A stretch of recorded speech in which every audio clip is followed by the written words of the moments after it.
اور تم نے مجھے گرفتار کروانے کے لیے جال بچھایا ہے؟ میں نے طنزیہ لہجے میں پوچھا۔ نہیں سکندر، اس نے سسکیاں لیتے ہوئے کہا، میں تمہارے ہاتھوں قتل ہونے آئی ہوں، میں نے کوئی جال نہیں بچھایا، پھر مجھے کیوں بلایا ہے؟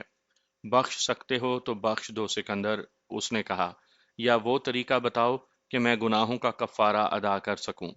میں تمہارے ابا جان کی قاتل ہوں۔ اس کی ذہنی حالت اتنی زیادہ بگڑی ہوئی تھی کہ میں کچھ کہنے لگا تو اس نے مجھے روک دیا۔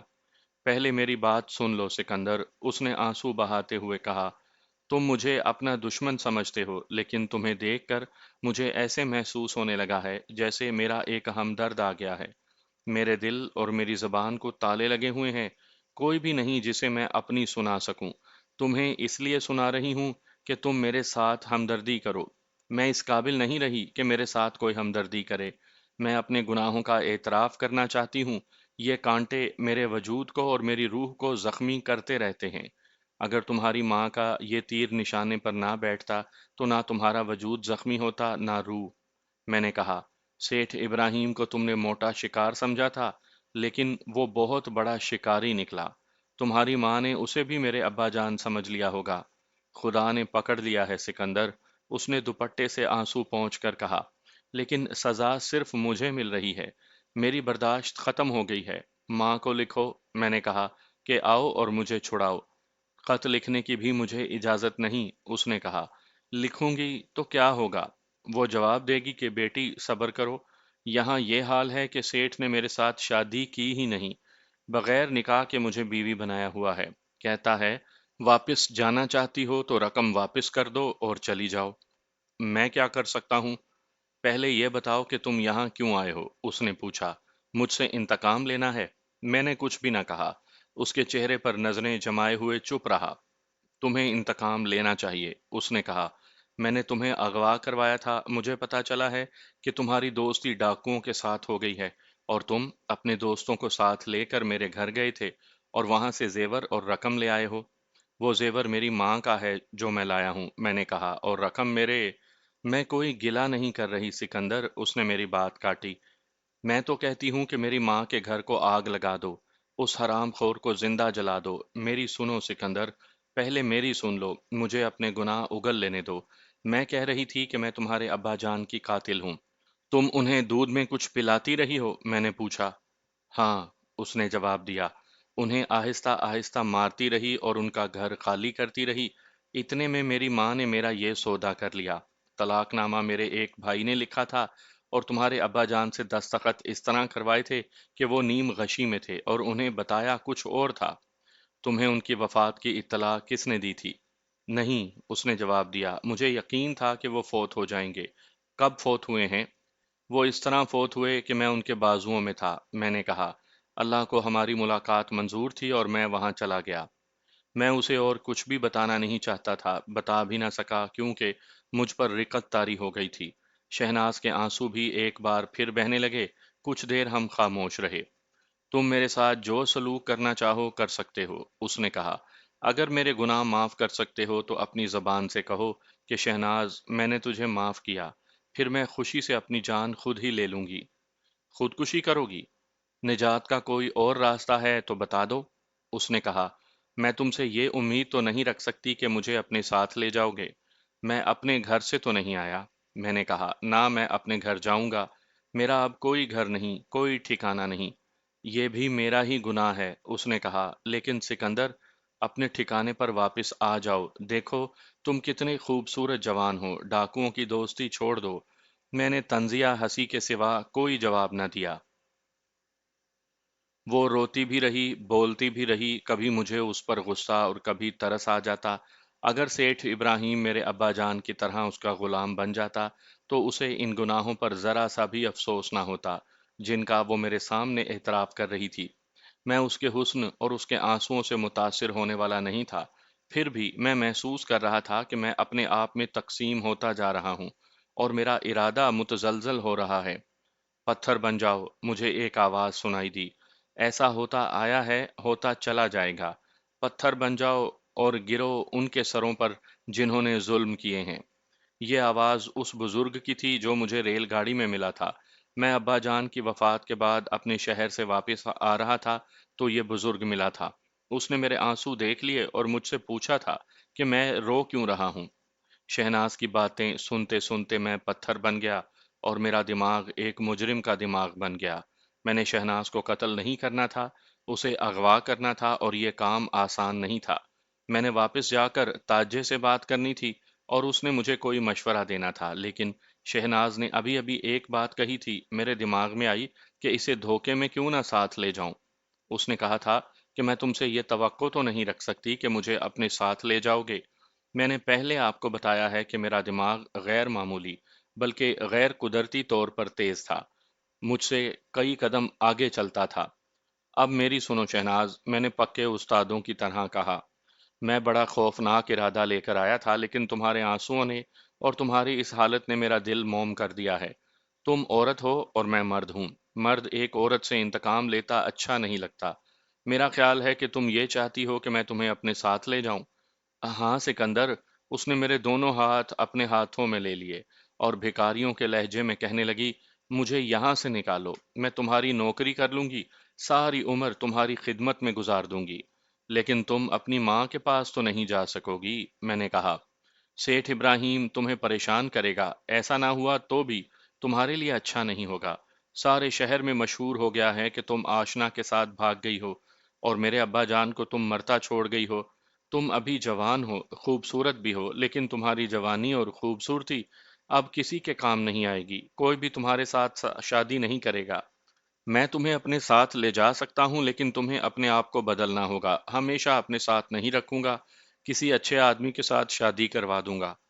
مجھے اس جہنم سے نکالو سکندر، شہناز نے کہا، میں یہاں سے خالی ہاتھ نہیں نکلوں گی، بہت سی رقم اور زیور ساتھ لاؤں گی۔ میں حیران ہوں کہ تم جیسی عورت تنگ آ گئی ہے۔ میں نے کہا، نکاح نہیں ہوا تو کیا ہوا، دولت میں کھیلو، عیش کرو۔ میں نے تمہیں ساری باتیں نہیں بتائیں سکندر، اس نے کہا، سیٹھ کی دونوں بیگمیں میرے خلاف بڑی خطرناک سازش کر رہی ہیں۔ اس کا علم فجی کو نہیں، نہ میں نے اسے بتایا ہے۔ بڑی بیگم کا ایک بیٹا جوان ہے، تمہاری عمر کا ہے۔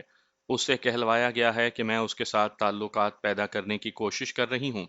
انہوں نے مجھے برا بھلا کہا ہے اور یہ دھمکی بھی دی ہے کہ وہ سیٹھ کو بتا دیں گی۔ میرے ساتھ تم نے یہی حرکت کی تھی۔ میں نے کہا، یہاں بھی کی ہوگی؟ نہیں سکندر، اس نے کہا، میرا تو من ہی مارا گیا ہے۔ میں تو بھول ہی گئی ہوں کہ میں جوان عورت ہوں۔ بڑی بیگم کا بیٹا سازش کے تحت میرے کمرے میں آ کر بیٹھتا ہے اور میں دوسرے کمرے میں چلی جاتی ہوں۔ اس لیے فجی کو میں ہر وقت اپنے ساتھ رکھتی ہوں۔ دونوں بیگمیں مجھے اس لڑکے کے ساتھ سیٹ سے پکڑوانا چاہتی ہیں۔ سیٹ سے میں اس لیے ڈرتی ہوں کہ وہ مجھے طوائفوں کے ہاتھ بیچ ڈالے گا۔ یہ تو مجھے یہاں آ کر پتا چلا ہے کہ وہ کس کماش کا آدمی ہے۔ اب سوچو کہ میرے ساتھ کس طرح چلو گی۔ میں نے کہا، تمہیں اس برکے میں نہیں ہونا چاہیے اور فجی کو شک تک نہ ہو کہ تم میرے ساتھ جا رہی ہو۔ گھر سے تم اسی برکے میں نکلنا اور نکلنا اس وقت جب فجی گھر میں نہ ہو۔ میرے پاس سفید برقع ہے جو میں اپنے بہروپ میں استعمال کیا کرتا ہوں۔ کیا تم فجی کے بغیر گھر سے نکل سکتی ہو؟ اجازت تو نہیں، اس نے جواب دیا، لیکن نکل آؤں گی۔ تم وقت اور جگہ بتا دو۔ میں دلی سے واقف نہیں تھا، اسی ایک سڑک کو جانتا تھا جس پر میں فجی کے ساتھ تانگے میں بیٹھا تھا یا اس کے ساتھ تھوڑی دور تک چلا گیا تھا۔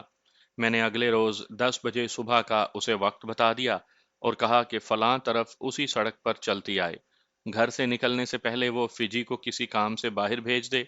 میں نے فجی کو بلایا اور اسے کہا کہ شہناز کو گھر لے جائے۔ اگلے روز میں اس سڑک پر پہنچ گیا اور شہناز کے گھر سے تھوڑی دور ٹہلتا رہا۔ شہناز نے زیادہ انتظار نہ کروایا، وہ کل والے برقعے میں نہیں تھی، وہ سلیٹی رنگ کے برقعے میں آئی تھی۔ یہ اس نے عقل مندی کی تھی، کالے برقعے کا کپڑا چمکدار اور قیمتی تھا، لوگوں کی نظروں کو کھینچتا تھا۔ سلیٹی رنگ کا برقع میلا میلا سا تھا۔ میں نے اسے تانگے میں بٹھایا اور ہوٹل میں لے گیا۔ وہ درمیانے درجے کا ایک ہوٹل تھا، پہلے فجی میرے ساتھ اس ہوٹل میں آئی تھی، اب ایک اور عورت کو میں لے گیا تو ہوٹل والے مجھے گھور گھور کر دیکھنے لگے۔ میں نے شہناز کو کمرے میں بٹھایا اور ہوٹل والے کو بل دینے کے لیے چلا گیا۔ اس نے کہا کہ جناب، ہوٹل میں عورتوں کا آنا ٹھیک نہیں۔ میں جا رہا ہوں جناب، میں نے اسے کہا، اور عورت بھی میرے ساتھ ہی جا رہی ہے، آپ مجھ سے پیسے وصول کریں۔ میں شہناز کو ساتھ لے کر ہوٹل سے نکلا اور ریلوے اسٹیشن کے لیے ایک تانگا لیا۔ نہ اسے معلوم تھا نہ مجھے کہ اس وقت ہماری منزل کی طرف کوئی ریل گاڑی جاتی بھی ہے یا نہیں۔ خطرہ صرف ایک تھا کہ سیٹھ ابراہیم کو بر وقت پتہ نہ چل جائے کہ شہناز گھر سے غائب ہے۔ میں نے شہناز سے پوچھا کہ سیٹھ اگر اچانک سامنے آ جائے اور ہمیں پکڑ لے تو کیا ہوگا؟ ہوگا کیا؟ شہناز نے بڑی دلیری سے کہا، میں اس کی بیوی تو نہیں، اور وہ ہے کہاں؟ پرسوں سے غائب ہے۔ اس سے مجھے اندازہ ہوا کہ کوئی گڑبڑ ہو گئی تو شہناز گھبرائے گی نہیں اور میرا ساتھ دے گی۔ بہرحال یہ تو ایسا وقت آنے پر دیکھنا تھا کہ کون کیا کرتا ہے۔ ہم اسٹیشن پر جا اترے اور اپنی منزل کا اسٹیشن بتا کر ایک ریلوے بابو سے پوچھا کہ اس طرف گاڑی کس وقت جاتی ہے۔ اس نے بتایا کہ 20 منٹ تک گاڑی آ رہی ہے۔ میں نے سیکنڈ کلاس کے 2 ٹکٹ لیے۔ اس زمانے میں سیکنڈ کلاس میں کوئی روپے پیسے والا ہی سفر کیا کرتا تھا۔ وہ سیکنڈ کلاس آج کل فرسٹ کلاس بنا دی گئی ہے۔ اس سے اس زمانے کی سیکنڈ کلاس بہت بہتر تھی اور اسے امیرانہ کلاس سمجھا جاتا تھا۔ پلیٹ فارم پر گئے تو چند منٹ کے بعد گاڑی آ گئی۔ دن کا وقت تھا اس لیے سیٹ بک کروانے کی ضرورت نہیں تھی۔ میں شہناز کو سیکنڈ کلاس کے ایک ڈبے کے سامنے لے گیا۔ شہناز نے چہرے سے نقاب اٹھا دیا تھا۔ رش زیادہ نہیں تھا، اس زمانے میں رش ہوتا ہی نہیں تھا۔ میں نے ڈبے کے دروازے پر قدم رکھا تو مجھے احساس ہوا کہ شہناز کو اپنا چہرہ بے نقاب نہیں کرنا چاہیے تھا۔ میں نے قدم رکھا ہی تھا کہ کسی نے میرا دایاں بازو پکڑا اور آواز آئی، نیچے اترو۔ میں نے ادھر دیکھا، وہ پولیس کا حوالدار تھا۔ اتر کر شہناز کی طرف دیکھا تو ایک پولیس کانسٹیبل نے اس کا بھی بازو پکڑ رکھا تھا۔ ایک اور پولیس کانسٹیبل نے میرا دوسرا بازو پکڑ لیا۔ ان کے ساتھ ادھیڑ عمر کا ایک آدمی تھا جس نے کوٹ پتلون پہن رکھا تھا۔ میری بیوی کو اغوا کر کے لے جا رہے ہو؟ اس آدمی نے مجھے کہا۔ میں تمہاری بیوی نہیں ہوں، شہناز نے اسے کہا۔ یہی ہے سیٹھ ابراہیم؟ میں نے شہناز سے پوچھا۔ ہاں یہی ہے، شہناز نے بڑی دلیری سے کہا۔ حوالدار صاحب، میں نے پولیس حوالدار سے کہا، میرا بازو چھوڑ دو، یہ سیٹھ اپنی دولت کے نشے میں لڑکیوں کو زبردستی اپنے گھر میں رکھتا ہے۔ میں نے اپنے رنگ روغن اور خدا نے مجھے جو دلکش چہرہ دیا تھا اس کا فائدہ اٹھاتے ہوئے کہا، یہ سیٹھ ہے تو میں بھی کسی نواب جیسے سیٹھ کا بیٹا ہوں۔ میں کوئی جرم نہیں کر رہا، مجھے سوچ سمجھ کر ہاتھ ڈالو۔ ارے جا نواب کے بیٹے، سیٹھ ابراہیم نے طنزیہ لہجے میں کہا، میں تیری اوقات جانتا ہوں۔ سوچے سمجھے بغیر میرا دایاں ہاتھ بڑی تیزی سے گھوما اور سیٹھ کے منہ پر پڑا۔ وہ تیورا کر گھوما اور گرتے گرتے بچا۔ حوالدار اور کانسٹیبل نے میرے بازو چھوڑ دیے تھے۔ انہوں نے مجھے پھر پکڑ لیا۔ چلو تھانے، میں نے حوالدار سے کہا، میں پلیٹ فارم پر کھڑے کھڑے تو کوئی بیان نہیں دوں گا۔ اس سیٹھ کو میں اندر کروا کے واپس آؤں گا۔ لوگ اکٹھے ہو گئے تھے، ایک پولیس انسپکٹر بھی آ گیا۔ وہ غالباً سب انسپکٹر تھا۔ اس نے مداخلت کی، حقیقت یہ ہے کہ میں اندر سے کانپ رہا تھا کیونکہ میں کسی نواب کا بیٹا نہیں، ایک مجرم تھا، اور میں نے اپنے نیفے میں وہ خنجر اڑسا ہوا تھا جو پاس رکھنا جرم تھا۔ لیکن استاد نے مجھے بتایا تھا کہ ڈر گئے تو مارے گئے۔ لوگوں کے لیے بڑا دلچسپ تماشا بن گیا۔ ایک آدمی کہہ رہا ہے کہ یہ میری بیوی ہے، بیوی کہہ رہی ہے کہ میں اس کی بیوی نہیں، اور ایک آدمی کہہ رہا ہے کہ میں نے اسے اس عصمت فروش آدمی سے آزاد کروایا ہے۔ بہتر ہے آپ لوگ پولیس اسٹیشن چلیں، سب انسپکٹر نے کہا۔ یہاں کھڑے کھڑے تو کوئی فیصلہ نہیں ہو سکتا۔ انسپکٹر صاحب، میں نے کہا، میں تھانے چلتا ہوں، میں اس خاتون کو اغوا کر کے نہیں لے جا رہا، لیکن آپ یہ سوچ لیں کہ میری گاڑی نکلی جا رہی ہے۔ مجھے اور اس خاتون کو اگر پریشان کیا گیا تو میں دلی سے اس وقت نکلوں گا جب اس جعلی سیٹ کو اور ہمیں پریشان کرنے والوں کو اندر کروا دوں گا۔ اس سے یہی پوچھو کہ اس کے پاس نکاح نامہ ہے؟ اگر نکاح نامہ نہیں تو یہی بتا دے کہ نکاح کہاں ہوا تھا، کس نے نکاح پڑھایا تھا، گواہ کون تھا۔ سب انسپکٹر نے سیٹھ کی طرف دیکھا، وہ کچھ کہنے ہی لگا تھا کہ اس نے میری طرف دیکھا۔ میں اسے گھور گھور کر دیکھ رہا تھا۔ اس کے منہ سے اتنا ہی نکلا کہ پولیس اسٹیشن چل کر بات کرتے ہیں۔ ریلوے اسٹیشن سے ذرا ہی دور پولیس اسٹیشن تھا۔ وہاں کا انچارج ایک مسلمان انسپکٹر تھا۔ اس کے سامنے یہ معاملہ پیش ہوا تو اس نے مجھ سے پوچھا کہ یہ لڑکی میری کیا لگتی ہے؟ ہماری آپس میں محبت ہے، میں نے کہا۔ ہم نے شادی کرنی تھی، اس کی ماں رضامند نہیں تھی۔ ایک روز پتا چلا کہ لڑکی گھر میں نہیں ہے۔ راز یہ کھلا کہ اس کی ماں نے اس سیٹ سے رقم وصول کی اور لڑکی کو اس کے حوالے کر دیا۔ میں نے بڑی مشکل سے یہ پتا چلایا کہ لڑکی کہاں ہے۔ مجھے پتا چلا، میں یہاں آ گیا۔ لڑکی کو میں نے اطلاع دی، یہ اپنی مرضی سے میرے ساتھ آ گئی۔ میں نے جو کچھ کہا ہے اسے ثابت کرنے کے لیے اپنے شہر کے گواہ پیش کروں گا۔ پھر میں اس کی دو بیویوں کو یہاں بلواؤں گا جو بیان دیں گی کہ اس شخص نے اس لڑکی کو بغیر نکاح کے گھر میں رکھا ہوا تھا۔ اس سیٹ سے پوچھیں کہ نکاح کہاں پڑھایا گیا تھا، کس نے پڑھا تھا اور گواہ کون کون تھا۔ انسپیکٹر نے شہناز کی طرف دیکھا۔ سکندر نے جو کچھ کہا ہے بالکل سچ کہا ہے، شہناز نے کہا۔ یہ سیٹ مجھے اس وعدے پر لایا تھا کہ دلی جاتے ہی نکاح پڑھا لوں گا۔ 6 مہینے ہو گئے ہیں اس نے مجھ پر پہرے بٹھائے ہوئے ہیں اور نکاح ابھی تک نہیں کیا، اور مجھے اس نے زبردستی اپنی داشتہ بنایا ہوا ہے۔ مجھے کسی بھی عدالت میں لے جائیں، میں بیان دوں گی کہ میں سکندر کے ساتھ خود اپنی مرضی سے جا رہی ہوں۔ کیوں صاحب؟ انسپیکٹر نے سیٹ سے پوچھا۔ کیا آپ شادی کا کوئی تحریری یا زبانی ثبوت پیش کر سکتے ہیں؟ میں کوشش کروں گا، سیٹھ نے کہا۔ میرا خیال ہے نکاح نامہ کہیں گم ہو گیا ہے۔ نکاح خواں کا نام ہی بتا دیں، انسپیکٹر نے کہا۔ میں ابھی اسے بلوا لوں گا، اور مجھے یہ بتائیں کہ آپ ان کے پیچھے ریلوے اسٹیشن تک کیسے پہنچے؟ مجھے جلدی پتا چل گیا تھا کہ لڑکی گھر سے نکل گئی ہے، سیٹھ ابراہیم نے جواب دیا۔ میں بھاگم بھاگ ان کے پیچھے آیا۔ صاحب جھوٹ نہ بولیں، پولیس حوالدار جو ہمارے پیچھے کھڑا تھا بول پڑا۔ اتفاق کی بات ہے کہ میں نے آپ کو اسی گاڑی سے اترتے دیکھا ہے۔ پھر اسٹیشن سے باہر نکلتے آپ نے اپنا ٹکٹ کلیکٹر کو دیا تھا۔ میں نے سیٹھ کی طرف دیکھا، اس کا رنگ پھیکا پڑ گیا تھا۔ میں نے انسپیکٹر سے کہا کہ اگر وہ اجازت دے تو میں سیٹھ سے ایک بات ذرا الگ ہو کر لوں۔ سیٹھ صاحب، انسپیکٹر نے اسے کہا، ایک جھوٹ تو آپ کا یہیں پکڑا گیا ہے۔ اگر مزید ذلیل ہونے کا ارادہ ہے تو میں ان دونوں کے خلاف کارروائی شروع کر دیتا ہوں، لیکن یہ سوچ لیں کہ آپ کا الزام غلط ہوا تو ان کے بجائے آپ حوالات میں بند ہوں گے۔ ان کی بات سن لیں۔ سیٹھ صاحب، میں نے سیٹھ کو کمرے سے باہر لا کر کہا، آپ کو شہناز کی ماں نے لکھا ہے کہ سکندر ہمارے گھر ڈاکوؤں کو لے کر آیا تھا۔ اس نے ٹھیک لکھا ہے۔ آپ مجھے جانتے نہیں۔ اگر پولیس کی اور اپنی دولت کی دھونس جما کر آپ شہناز کو گھر لے گئے تو سمجھ لیجئے کہ آپ کی زندگی زیادہ سے زیادہ 2 دن اور ہے۔ اگر آپ اپنا گھر لٹوانا چاہتے ہیں تو وہ میں آج ہی رات کر کے دکھا سکتا ہوں۔ آپ جھوٹے ہیں، میں آپ کو عصمت فروشی میں پکڑوا سکتا ہوں۔ آپ کی دونوں بیگمات اس انتظار میں ہیں کہ آپ کسی جال میں پھنسیں۔ یہ سوچیں کہ یہ بات مجھے کیسے پتا چلی ہے۔ سیٹھ کا سر جھک گیا اور وہ مجھے کچھ جواب دیے بغیر انسپیکٹر کے کمرے میں چلا گیا۔ میں بھی اس کے پیچھے گیا۔ انسپیکٹر نے اپنے کمرے میں نظر گھمائی، پولیس حوالدار اور تینوں کانسٹیبلوں کو باہر نکال دیا۔ اگر تم واقعی سیٹ ہو تو میری بات سن لو، انسپیکٹر نے کہا۔ میں اس کیس کو یہیں ختم کرنا چاہتا ہوں۔ وجہ یہ ہے کہ تم مسلمان ہو اور میرے دل میں مسلمانوں کا کچھ درد ہے۔ اگر یہ لڑکا اور لڑکی ٹھیک کہہ رہے ہیں تو خاموشی سے کھسک جاؤ، ورنہ بہت پچھتاؤ گے۔ یا کہو کہ شادی کے کاغذات اور دیگر شہادت پیش کر سکو گے۔ بولو کیا کہتے ہو؟ سیٹھ نے سر ہلا دیا اور کمرے سے نکل گیا۔